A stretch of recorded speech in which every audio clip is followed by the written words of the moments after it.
A German soldier, ignoring his comrades' protests, emerged from the trenches holding a Christmas tree aloft. Instead of firing, French and Scottish soldiers across the trenches rose to their feet and applauded him. A Scottish soldier volunteered to play the bagpipes as an accompaniment. When the music ended, the German soldier placed the Christmas tree in the center of the battlefield. Good evening, Germans, but we're not English, we're Scottish.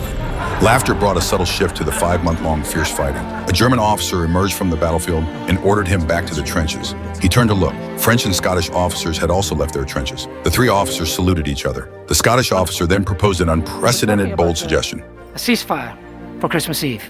The three officers reached a consensus. Merry Christmas. Someone launched a flare, illuminating the cold battlefield like fireworks and drawing cheers from the crowd. Soldiers sheathed their weapons, emerged from the trenches, and cautiously gathered toward the center. In that moment, they were no longer Germans, Frenchmen, or Scots, just ordinary people wounded by war. What they held in their hands were no longer guns and bullets, but fine wines and delicacies from their respective regions. One soldier handed a photograph of his wife to a soldier from the opposing side.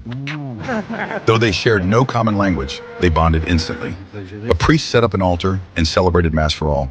Soldiers gathered around, removing their hats despite differing faiths. All were to receive salvation and grace without distinction. As midnight bells tolled, they replaced their hats and returned to their trenches. Many soldiers glanced back at the enemy lines. Without war, they might have become friends. Oscar! Early the next morning, German soldiers were drawn by digging sounds.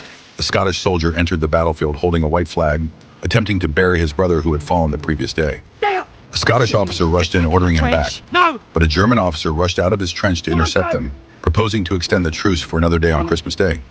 The three officers sat down and quickly reached an agreement.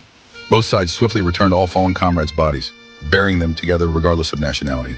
They drank, played cards, and even kicked a football around the battlefield. Yet the German officer received orders from headquarters to bombard the enemy positions. He made a decision that would change his life forever. He walked to the enemy trenches and invited all the soldiers to take cover in his own trenches. When the artillery fire arrived, soldiers from 3 nations huddled together in the narrow trenches and survived the bombardment unharmed.